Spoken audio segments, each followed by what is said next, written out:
So in an effort to be more consistent with recording and actually doing videos, maybe, I don't know, improve my channel a little bit, I've decided to migrate all of my work, except for my podcast. I'm going to keep that the way it is, because I'm actually still making money in the podcast, be it $5, $10, but it's still something.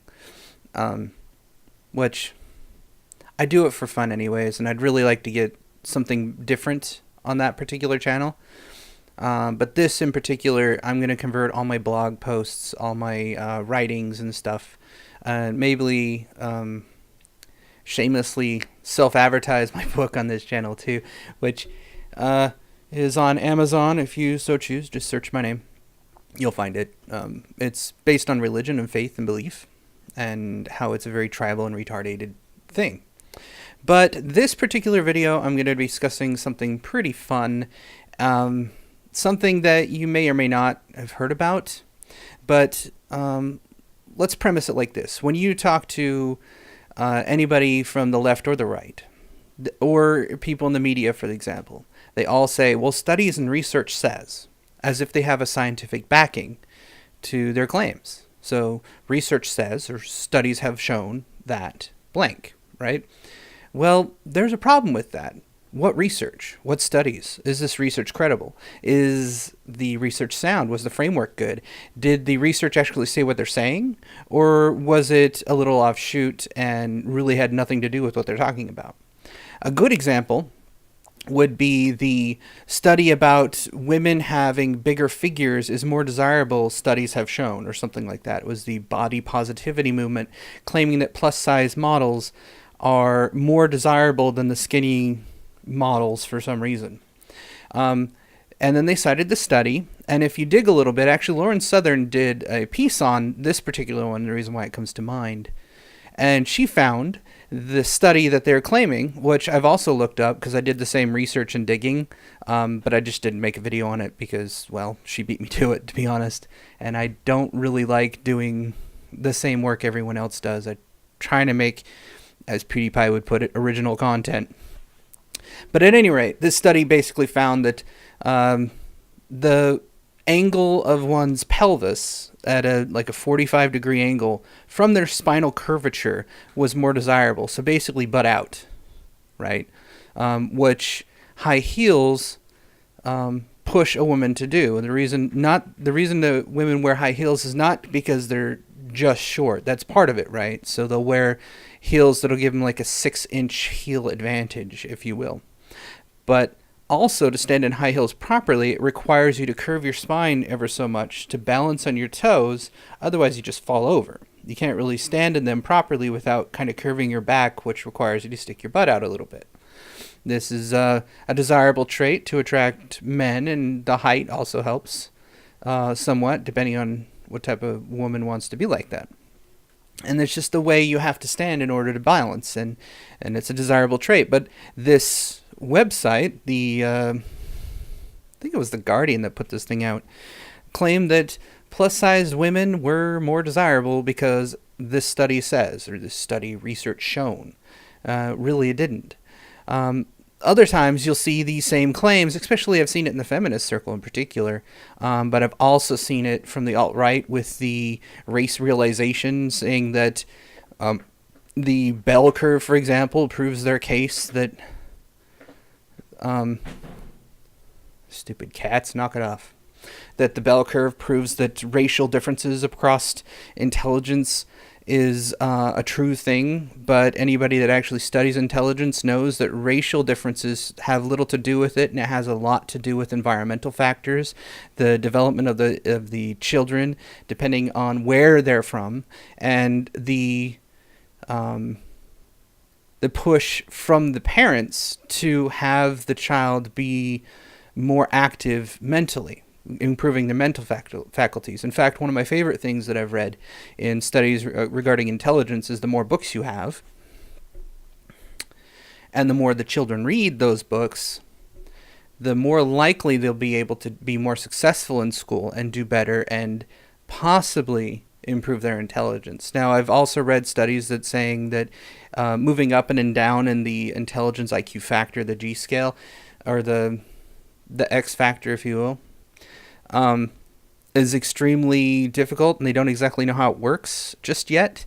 There's also mental faculty and mental capacity to consider, but those are not drawn upon racial lines. They're just biological lines. There's genetic traits that carry across, and it's across all humans.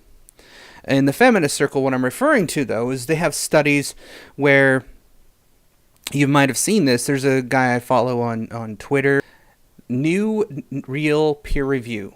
Their Twitter is at Real Peer Review. I watch these guys because they always post some great source material for their studies that these people claim are studies. And I noticed a trend among the feminists, social constructionists, a lot of the feminist critical theory, for example, stuff like that. And they all seem to favor qualitative research, and in particular, autoethnography or autoethnographic research. And I wanted to cover that just a little bit so people understand why this is garbage and why you can't just say studies say. You better have not just studies say. The way Jordan Peterson schooled the I guess you can call her an anchor on Channel 4 wasn't because he said studies say. He said the multi-factor variable analysis has been done. So he spelled out exactly what has been studied, how it was studied, the structure and the framework of that study, saying basically it was quantitatively done, statistically done, meaning that all the factors were varied in quantitatively, statistically, which is usually more reliable than qualitative research. I mean, you can get reliability out of qualitative research, but it's more difficult, which is why most people that actually do real research don't like qualitative research. The other reason people don't like qualitative research is things like this. Now, let me read you from the qualitative/research.net website, volume 12, number 1, article 10 out of 2011. An overview of autoethnography. And basically, it is an approach to research and writing that seeks to describe the systematically analyze personal experience in order to understand cultural experience. What's amazing about this, which is annoying as all hell, is basically it's a giant subjective research paper. The people that accept this type of stuff, I've only seen in gender studies, women's studies, feminist studies, and the like of anything around that section. Not even in the research hub that I'm a part of in a school that people don't like, University of Phoenix, do I ever see autoethnographic studies. In fact, it's not allowed. In fact, with my school, they pretty much say you can do qualitative research, but it better be like the 2 or 3 methods that have been grounded and proven to actually work, and it better be double blind, and it better be covered in such a way that you can remove all your biases, and you better prove that you removed your bias, or else you just don't pass and this research doesn't go through. Similarly, if you do a quantitative study, you better have the exact method you're going to use, the framework, the mathematics behind it, how you're going to collect your data, what the sample size is, all of that stuff, right? Well, the problem with autoethnographic studies is that the sample size is 1. It's small. It's one person. It's you. That's it. And basically, the only way I lump it together is an autoethnographic study is a Dear Diary. It really is. That's all it is. You are writing down your experiences as you experience them in cultural settings, what you perceive to be going on, which means all this unconscious bias bullshit that people push is actually written into the cultural experience of the autoethnographic study. It's in no way generalizable because everybody's experience is different, meaning that this entire research is useless. Absolutely useless. The only way that this research could be useless is if they collected autobiographies from multiple people to see if there's a trend or a visual cue. But the problem with that is in qualitative studies, you don't need a large sample size. So you can go to your group of friends and ask them all to write down their diary, what they experience every day, and what really catches out to you. Make sure that you don't miss anything, and then turn it all in. And then you look for a theme. In that case, it's a little bit different from an autoethnographic study. This is more of a qualitative method study where you're collecting data from multiple people. But then all you did was talk to your circle of friends, and that circle of friends in the social constructivist nonsense, gender studies, women's studies, and most sociology at this point, you've talked to your echo chamber to get data so you can confirm your biases in your echo chamber. That's what it is. It's nonsense. So if anybody says studies say, cite one. Cite one. That's all I'm asking. Cite one study that proves what you're claiming. You look at that study, review it. If it's an autoethnographic study, throw it out. If it's a qualitative research study, throw it out. Most of those are riddled with bias. If it's a statistical multivariate analysis, if it's a statistical two-factor research, there's much of other. If I would go, if it's a quantitative, then look at it. There was one that I read in my that I quoted in my, I think it was my white privilege one, where I was reading along this study and I was reading the qualitative notes they took from the students. So they're looking for a theme to say that white people are oppressing the Syrians that have migrated after 9/11 was what this study was about. And I was reading into the things, and they noticed that when Syrians were outnumbering, like the population was larger than the white population at that school, they would bully the white population and the white population would not like it.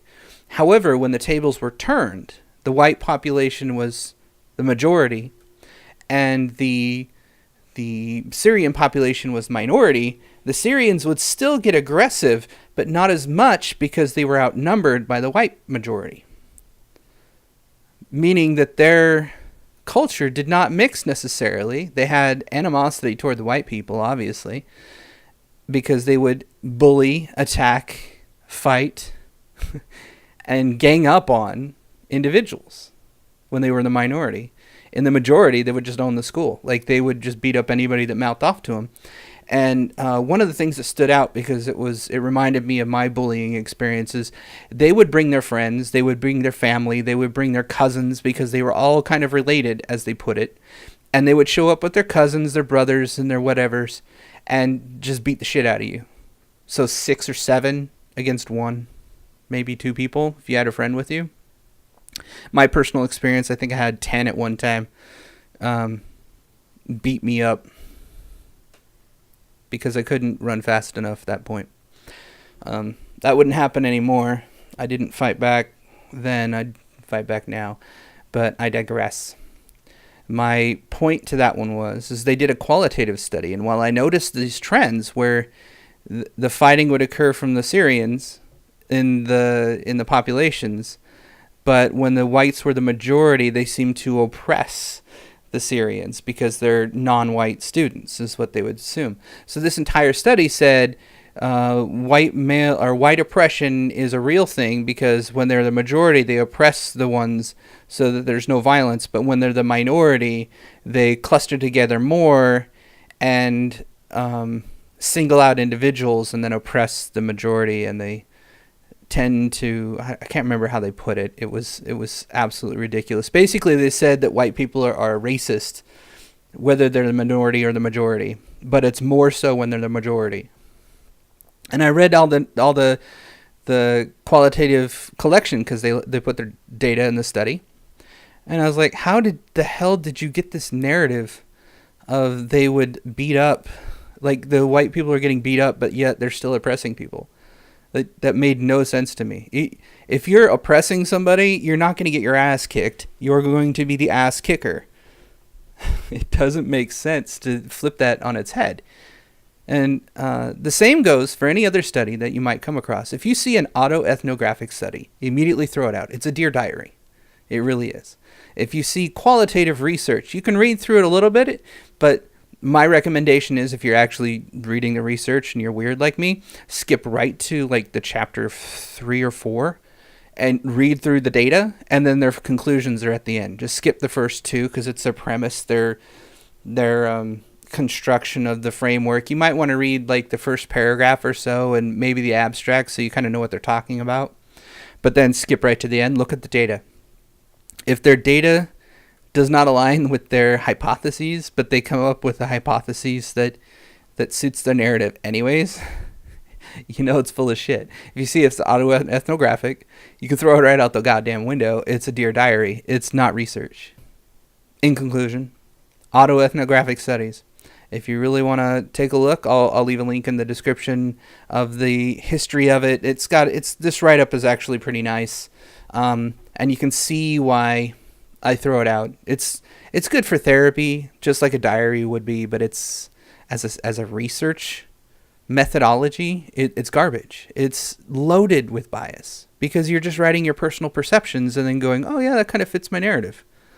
It's garbage. Absolute garbage. I'm going to go over some other qualitative methods further down the road as I see them, since I'm going to try to do a video every day.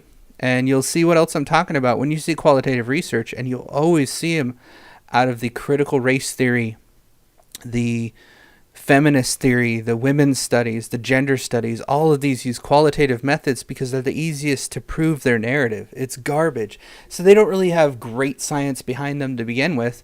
And I feel like, if you don't follow the Twitter things, you don't like reading studies. Most people don't. It's like reading, as the pun used to be, reading stereo instructions. It's not very intuitive to read. Thank you for watching. I hate pandering, but if you like it, leave a like. If you don't, thumb it down. Leave a comment. I like to read them, especially when they're negative. If you want to be a dick, I probably won't pay attention. But if you want to critique or give me some advice or think that I hit something wrong, please let me know. I usually read and respond if it's really good. If not, if it's just praise, then, I may give you a thumbs up. That's about it. And basically, it's very hostile. It's directed only to one end, and that is to kill. Or if not to kill, then to cripple.